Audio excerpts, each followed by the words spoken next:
What's up? I'm John Middlekauff, the host of the 3 and Out podcast, and you can find it below in the description. Also, you're watching this on the Volumes YouTube channel. I need you to subscribe right now. Share it with your friends. I wanted to start with, I just watched the Warriors parade.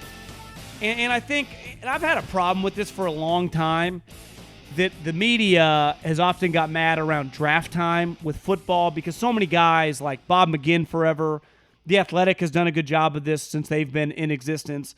They write those articles with anonymous scouts and they give their takes on different draft prospects. And, you know, they have information that most fans and media do not, and they say things about guys, you know, about their work ethic and different intangible stuff that tends to piss people off. And one of the things that always really drives them nuts is when they say, like, football isn't everything to them. And the media's like, why does football need to be everything? Balance life. It's like, yeah, balance doesn't really exist at the highest level of most industries. At the highest level, if you're going to compete on Wall Street, if you're going to compete in football, whatever you're doing, and it's really competitive, like, you're going to have the balance scale is not be like, well, you know, I eat breakfast, lunch, and dinner with my family every day, but I also work 9 to 5, like, it doesn't exist. You have to be probably, there's a line, and sometimes it goes on the side of being unhealthy, having an unhealthy obsession for what you do. And I've seen with the Warriors, who had 3 championships. I would say coming into this season, Steph, Clay, and Draymond on and off the court had accumulated $600-700 million. They were already, all 3 of them, definitely Steph and Clay, Hall of Famers, uber rich. Steph was already one of the greatest players ever. Yet basketball and winning to those guys means absolutely everything. I say it all the time. I didn't grow up a Warriors fan. I'm not even necessarily a Warriors fan now. I'm a Steph, Clay, and Draymond guy because I love what they stand for of we'll do anything and everything to win. We'll be inclusive with teammates. We'll help young guys. We'll use veterans. We don't care. Whatever it takes to win, we'll do because basketball to us means everything. When I was in college and definitely in high school, I was more of a Peyton Manning guy, and I kind of shifted to now. I still love Peyton Manning because I think him and Tom are very similar, but him and Tom became equals because both those 2 guys, and Tom obviously is still playing, football, beside like their immediate family, nothing matters more. So when you're going up at the highest level of sports, and again, I think this translates to most industries, like Elon, if you're competing with him in business, he eats, breathes, and sleeps it. It's all encompassing in his life. Bezos, all these guys. Now, Bezos kind of riding off in the sunset now. But for a long period of time, I remember Fox, like the regional, used to do these things like Behind the Glory, or it wasn't Behind the Music that MTV used to do. There was some show like that, but with athletes. And I remember them doing one on Mark Cuban. And Mark Cuban said for 7 years, and maybe he lied a little bit, he didn't take a day off before he became a billionaire. Because he was, you know, obviously an entrepreneur, starting his own company. And listen, when you go into business for yourself and you stop receiving W-2s, like, you end up, holidays, like, I don't even know, besides like July 4th and maybe Christmas, like, you don't get holidays. Like, you end up working. Now, it doesn't mean you're working 10, 12-hour days, but you work a lot. It's just part of the deal. But if you love it, it's much easier to do. And when you're competing against Tom Brady or Peyton Manning or Steph Curry, it's all encompassing in their life. They don't have much balance. So to compete against these guys, we judge you so much during the season stuff, the tangible stuff we can see, the games, and once the football season starts, the practice. But for these next 40 days, it's basically quote-unquote NFL vacation. You can do whatever, literally whatever you want. No one is going to be on you. No one is telling you what to do. You could eat, drink, and sleep for the next 40 days and show up at training camp. But if you do that, you're falling behind. Forever, like when I was a kid, you know, the athletes I grew up on that played in the 70s and 80s, or they were still playing in the 90s, they were notorious. They were open about it. They would show up to training camp, whether you were a baseball player, spring training, basketball player, or definitely an NFL player back when they had like a month straight of double days. I went to Tahoe probably a couple weeks ago, and I drove by Rockland, California. And when you say Rockland out loud, I think that's where Bill Walsh took the 49ers for training camp. And their training camp is not what this training camp is, because there are no double days allowed in the NFL anymore. Hell, I don't even think they're allowed to practice anymore in camp 5 straight days without an off day. Bill Walsh and Bill Parcells and Tom Landry and all these guys, they would have weeks on end of double days. Hell, when I played high school football, running the wing tee at Davis High School, where we were like barely above 500, I remember having 3 straight weeks, 0 days off, double days every day. I remember going to Fresno State. We had 3 straight weeks of double days in the Fresno Heat. Maybe they got 1 Sunday off over a 21-day period. And that was one practice off. So even in that day, we still practiced 1 time. The discipline, and this is where it gets to the GM and the coach, the players that you've drafted over the years, the players that you've brought in on free agents and paid big money to for the first time, you have to feel very, very comfortable about their character, about their desire. So when you hear these GMs and coaches talk about, like, when they sign a free agent, like, we've loved this guy since he was in college, that means they loved typically not just the player, but what he stood for. What, when they went into Alabama or Texas State or San Diego State or wherever the player went to college, what was said about that guy, his drive, his work ethic, his love of football. Because football, unlike basketball or baseball, in baseball you get to play every day. In basketball, you play like 4 times a week. In football, you play 17 times a year. The majority of time, even now, where you never practice less, is still spent practicing and lifting weights. Remember Bill Parcells in that famous clip, "This is why you lift all them weights"? It's the one sport where weightlifting has been a prominent part of it since the history and the origin of the sport. You probably spend just as much time in the weight room as you do on the football field, like literally on the game day football field. You know, probably once season starts, practice and the weight room are probably somewhat even. But you have to love football so much to be a good football player. It's pretty outrageous. And then when you look at the top guys in the NFL, whether it's the Bosa brothers or Aaron Donald or Tom Brady or Josh Allen and Patrick Mahomes. And the other thing is the Warriors, like, they'd already won, yet their drive and desire to win again, like, think about that in the NFL. Like, you gotta beat Tom Brady more than likely, especially if you play in the NFC. He's won 7 times, and he wants the next one as bad as all the previous ones. Like, Patrick Mahomes, I just saw a headline. He's like, that was the worst half of football I've ever played, and it drives me, and I lose sleep over it now.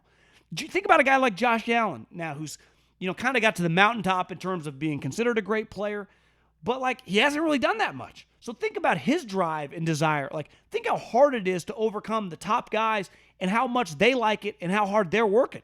So the summer, to me, the most fascinating part is, do you have the right type guys on your team? Can they stay disciplined and focused and locked in all summer long when no one's keeping tabs on them? It's easy August 4th when the entire day is mapped out by the head coach. How about June 25th when no one's watching you and your girlfriend just wants to lay in bed all day and your buddy's like, I got a bunch of beers, you want to come drink? You know, that's what separates guys. And listen, as someone who battles with internal discipline, like the summer to me is the time in the NFL that we don't really talk about. I think it's when the top players really separate from the rest of the pack. And thinking about 2 years ago, there was a quarterback draft that was talked about as being one of the more talented quarterback drafts we've seen, right? Trevor Lawrence was considered a top quarterback. Zach Wilson kind of came out of nowhere. Trey Lance was his big-time talent. Justin Fields was his big-time talent, 5-star. And then Mac Jones, who had replaced Tua, and honestly looked better than Tua. And the crazy part is, and we saw this year's draft, the quarterback draft was viewed as terrible. Kenny Pickett, who was the first quarterback off the board, would have been easily the 6th best quarterback in that draft. I mean, everyone I talked to in the NFL said Kenny Pickett is basically like a poor man's Mac Jones. And Mac Jones was the 5th quarterback drafted in his own draft. Well, eventually, and this is my issue with John Schneider and Pete Carroll, like they talk about Drew Lock like they loved him coming out. Well, yeah, that's 3.5 years ago now. Like, he's been in the NFL for a while. Now, all these guys have just played 1 season in the NFL. And Lawrence, Wilson, Fields, and Mac, I guess Lawrence and Wilson started immediately. Trey redshirted, but he got a couple starts. Fields, Andy got to start early on, then he got hurt and Fields took over. Mac got to play the whole time. But, like, after this year, like, these guys are no longer draft prospects or, like, I love Justin Fields coming out. Like, eventually they kind of get to put on some tape. And let's face it, all these guys, Trevor Lawrence was the number 1 overall pick. we held him to the standard, and I did too, of like best prospect, Andrew Luck, John Elway. That's a lot of pressure.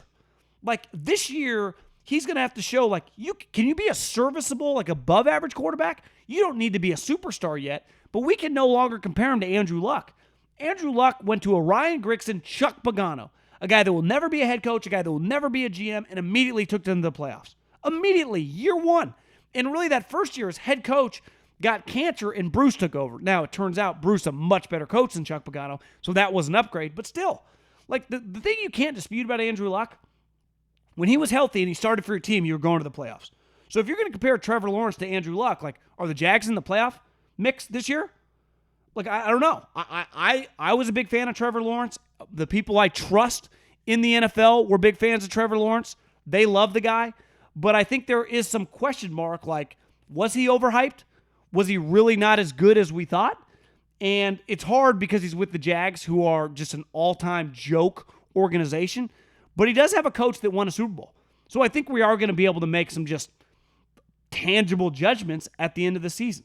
And Zach Wilson, I thought it was nuts that the Jets took him. Just because, like, he was a one-year wonder at BYU who typically plays a big-time schedule. But because of the COVID year, all the teams on their schedule just played conference games. They ended up playing a schedule that was the best team they played, I think, was Coastal Carolina. Now, he is physically gifted. He's got a big arm. He's mobile. But he did go to the Jets. And now the big market from Utah is the thing I said the entire time. Coming from that market in Provo, Utah, where to go to the New York market where the organization has been pretty terrible, to me was pretty risky. Like, I didn't know if it was going to work. Now, I will give Joe Douglas credit. It feels like they've drafted pretty well the last couple years. But I've been saying over and over, I think there's a sneaky amount of credit on this organization, pressure on this organization. It doesn't mean they have to make the playoffs, but they cannot suck. If you tell me the Jets win 4 games, it wouldn't shock me if everyone gets fired. Like, eventually, they just got to show something. Like, can they just win 7 games? And listen, Joe Douglas, Robert Saleh, like this guy, this kid has to show something. He just got to make some plays.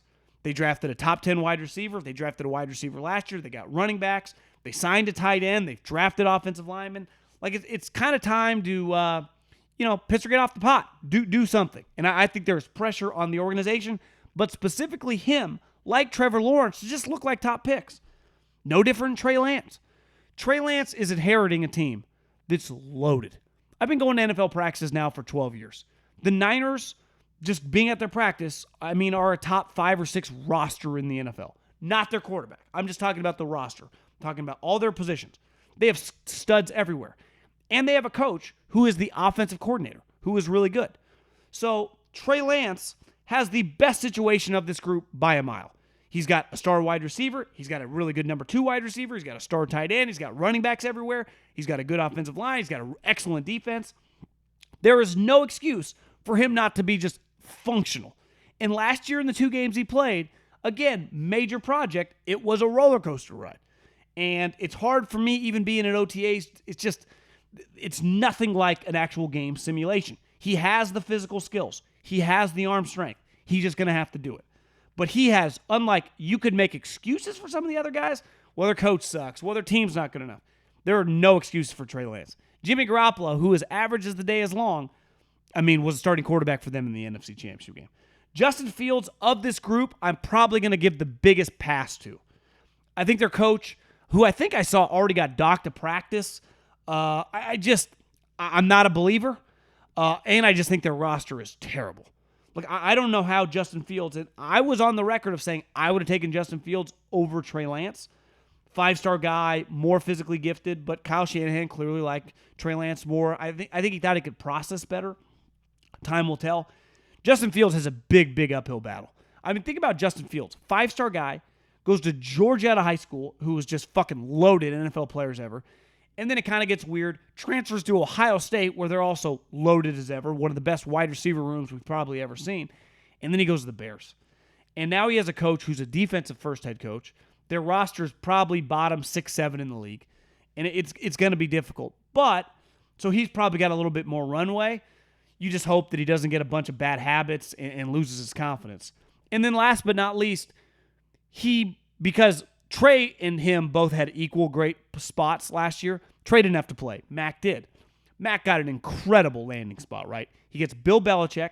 He gets a team with an excellent defense, an excellent run game, Josh McDaniels, and they just scheme their way to 11 wins. I saw a headline today that coaches around the NFL thought that the offensive playbook in New England held Mac Jones back. Bullshit. As the season went on and they played in tighter games, in bigger games, and they forced him to make plays with his arm, he couldn't do it. He's a limited player. Now, he's going to improve. Maybe one day he can be as explosive as Kirk Cousins, but I thought that was kind of the category he was in. Kirk Cousins has excelled because he's played with Diggs, he's played with Justin Jefferson, Adam Thielen, like he's had great offensive weapons. This team does not have that. If they're going to succeed, they have to run the ball and they have to play defense. Look at their weapons. They're not great. To me, though, what Mac has working against them is their offensive coordinator situation, which I'm going to say it over and over again, and we're going to hammer this home as we get into training camp, is currently a disaster. But they're still he was still the 15th overall pick, and because you're of the New England Patriots, where they're no longer Super Bowl or bust because Tom left, but let's face it, anything less than the Patriots, anything less than the playoffs when you're the Patriots is going to be viewed as a disaster. So there's going to be pressure on him to be even better, potentially quote-unquote carry the offense, unlike he was able to at times last year, to be able to do it in stints this year. We've talked a lot about, I haven't, but I'm just saying I've read a lot about his body. He's in much better shape. I think Mac Jones is going to be a fascinating guy this year. Another fascinating guy, which I think is just something really cool about the NFL, one thing that just doesn't happen in the NBA, it's why Draymond Green's such an incredible story, is he became one of the best role players in league history, and he was an early second-round pick. The crazy part about that is, usually don't find great players in the second round in the NBA. You're an outlier if that happens. Where in the NFL, you consistently find Hall of Famers in the second, third, fourth, fifth, sixth, seventh round. I mean, a large percentage of starters in the NFL are undrafted free agents. And I think the cool part about the draft is it's so easy to be like, we love this guy, and then 2 years later, you realize that guy sucks. Or this guy can't play, and then 3 years later, you realize that guy can really play. And part of it is when you look like Hunter Renfrow, and he's in DK Metcalf's draft, and he has the picture with his shirt off, kind of like Mac Jones last year with his shirt off and the cigar, and he looks pudgy, and Hunter's short, and they put that picture of him next to DK Metcalf, who looks just like a Greek god. It's easy to go, how do these guys play the same position? And then you watch Hunter Renfrow play, and you go, this guy's not only an NFL player, this guy's a legitimate player. This guy's one of the best slot receivers in the NFL. Though I always felt with Renfrow, he got a little discounted. It's like, how about Hunter Renfrow, this little engine that could? You mean from Clemson? Beside Alabama, there were 3 teams that could give them a run. Actually 4. The Urban Meyer Ohio State team, the Dabo Swinney Clemson teams, and the Kirby Smart Georgia teams. And I guess the one-off Ed Ogeron, Joe Burrow team. Those were the only teams over the run that you felt like could step on the field and go toe-to-toe with Bama in a national championship, in an SEC, for all the marbles. And this guy caught a game-winning touchdown on a team absolutely loaded with NFL players. And he was a starter for them. T. Higgins, Mike Williams, Deshaun Watson. I mean, they had so many players. I'll just find random players. I might have said this on this podcast. I'm at Niners practice, and Ray McCloud makes a pretty cool play in practice. I'm like, what school did Ray McCloud go to? Oh, yeah, he went to Clemson 5 years ago. They have so many random guys in the NFL, and Hunter Renfrow didn't just play for him. He started and was highly productive and got drafted because he deserves to get drafted. Now, you would say most guys who are undersized, like Julian Edelman is an outlier. Hunter Renfrow is an outlier. But Julian Edelman had to go to junior college, and then he went to Toledo where he played quarterback. So when he got drafted and they transitioned him to wide receiver, that is a pretty incredible story. When you come from Clemson and you had a walk-off touchdown in the national championship against Alabama to beat Nick Saban, I don't quite view you the same as Edelman, little engine that could. But your body type, you kind of look like no way this guy's going to be able to play. And then I've been watching him closely the last couple years, and obviously last year he caught 99 balls. And I remember talking to a buddy that was on the staff. He's like, what you do not understand about Renfrow is how fast his feet is, how quick he is. And obviously to be a great slot receiver, even in the day and age where, Brian Dawkins and John Lynch and Steve Atwater and Ronnie Lott are not going to give you CTE coming over the middle. No one's allowed to hit anyone at the violence and ferocity that you used to be able to. Now, there are still collisions. It's still a violent game, but it's much safer now. But you still have to be willing to go over the middle with the big bodies, and he clearly is. And I just love stories where most people, when he was coming out, even though he was coming from a top program, did not think this guy was going to be any good. And now he signs a contract for basically $11 million a year, and it almost feels like a steal because you got one of the best slot receivers at a position now. When you get guys that are highly productive, they make anywhere between $15 and $25 million. So you're almost getting this guy at a discount. And honestly, the only reason you're probably getting him at this price is because of where he was drafted. If he had been a second-round pick, his price per year probably goes up $2 or $3 million. Just a reality. But you put $32 million in front of Hunter Renfrow, how's he supposed to turn it down? But he does feel like the perfect slot wide receiver for Josh McDaniels and the New England Patriot offense that's now in Vegas. And last but not least, I grew up, born and raised a Pac-12 homer. I loved watching, when I was a kid, I was a huge UCLA fan. And in the 90s, UCLA was much better than USC. And then what Pete Carroll turned that program into and what Oregon has become the last several decades. And Mike Bellotti, who was a longtime coach there, where I grew up, my dad was a UC Davis guy and always took a lot of pride in UC Davis coaches. And Dan Hawkins, who coached at Boise, and Chris Peterson, who coached at Washington, they were all Davis guys. And Bellotti was one of them as well. So I always followed those three programs were kind of our claim to fame. And then Jeff Tedford, what he did with Cal. And we've clearly fallen off a map. The Pac-12 has struggled for relevancy. Mario had a moment. Utah has had a couple moments. They've only made the playoffs one time in the college football playoff existence, and that was the first year with Chris Peterson when he took Washington. We have struggled, and we have been lapped. And a huge reason why is Najee Harris went to high school right up the street from me. There is now a quarterback at his rival high school who is down. He's one of the top quarterbacks in the country who is down to 5 schools. This guy, again, the Bay Area star quarterback, his 5 schools are all in the SEC. A lot of our top players now gravitate toward the SEC. And I'd be a hypocrite if I blame them. Because when I watch college football on Saturdays, I tend to watch SEC games. Now, I tend to watch Georgia, obviously Bama, LSU, Ole Miss now with Lane, obviously Jimbo with Texas A&M. Their league feels the biggest. It feels the most important, that and the Big Ten. And at moments, Oklahoma and Texas. But Texas has been really shitty. But the SEC is on a completely different level for a reason. They're the most interesting. And the reason they're the most interesting, they produce most of the national championship teams. They produce clearly all the NFL players. It is cooler. And the world's never been flatter. So just because I live in California or Washington or Oregon, I get the access to all their games. And the Pac-12 has fallen off a map. And I think I give Mario a lot of credit, and I don't blame him for leaving. He went home. But he recruited at Oregon like he was at an SEC school. And I don't know if he's a good enough X's and O's coach, but his passion and his willingness to go toe-to-toe with all these big programs, I admire. And on Sunday, on Father's Day, there was this video that went viral on my timeline, and it was Lincoln Riley.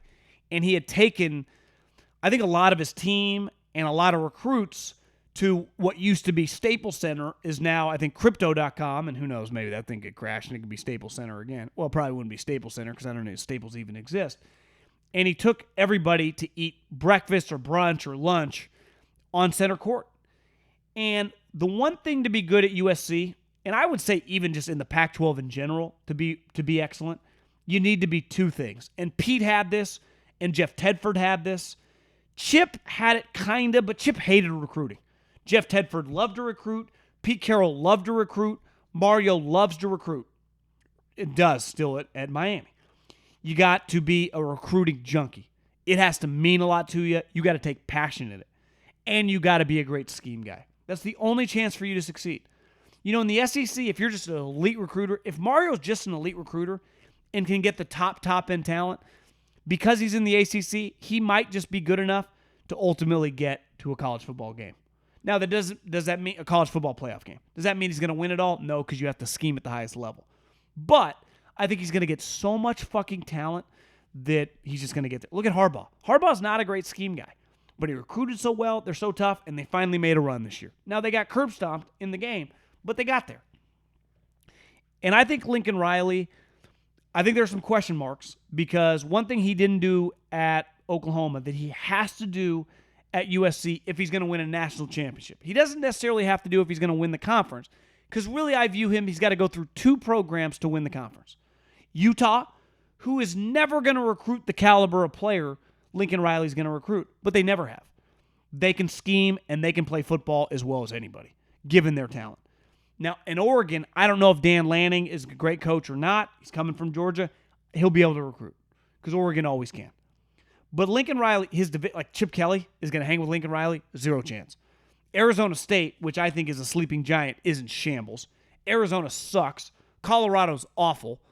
Oregon State is just going to be a talent deficit, even though they beat him last year. But Clay Helton, listen, great guy. Looking back, had absolutely no business being the head coach at USC. Like, I don't think USC, I think they're going to get some preseason hype to make the playoffs. I don't think that's necessarily possible. But I do believe that they can become a power fast. And it's never been easier to become a power fast because you don't need to take for 3 of your recruiting classes. You're taking transfers every single year. I mean, the best 2 players right now on USC's roster is their quarterback, transfer, starter last year at Oklahoma. Their star wide receiver, transfer, Pitt, Middlekauff, winner. I think he won the Middlekauff or he was in the mix. Like, that's what you're going to be able to take advantage of. Like, look at Nick Saban, Jameson Williams. Oh, where'd they get him? Ohio State. You know, I mean, you can take top players when you're a top program from other schools. When you're at random schools, even if you're a Power 5, you're kind of taking the spillover, right? Like, this guy couldn't play at Alabama, we'll take him. This guy couldn't play at Ohio State, we'll take him. When you get a guy that's transferring from Alabama, Ohio State, Michigan, he could have played there. Maybe he just doesn't like it. Chip Kelly actually benefited this last year. Had a bunch of transfers on his team, kids from L.A. Well, who's going to get the pick of that litter now? Lincoln's going to pick before Chip does. So I think that USC, whether they lucked into it, they obviously paid for it. It's going to be very, very difficult for this not to be a borderline home run. Now, for USC, for it to be a home run, they're going to have to win a national championship.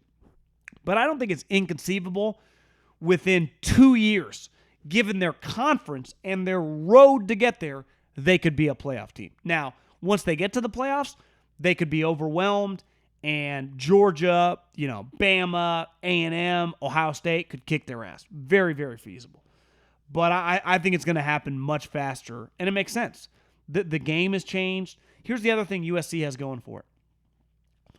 One of the reasons Saban is so mad is because deep down he knows his institution does not have the Texas oil money. And now that Texas is coming in the SEC, and I know they do suck, but they have the money to buy all the players. And right now, it's just basically a free-for-all. And it always kind of has been, but no one was spending $1 million on a player.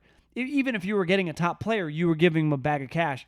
I'd heard stories the last couple of years, $250, $300 for the top, flight recruits. Well, now to get whoever, because it's legal, you got to pay the guys millions of dollars. Well, SC has unlimited money, and they have unlimited resources. No different in Texas and Texas A&M.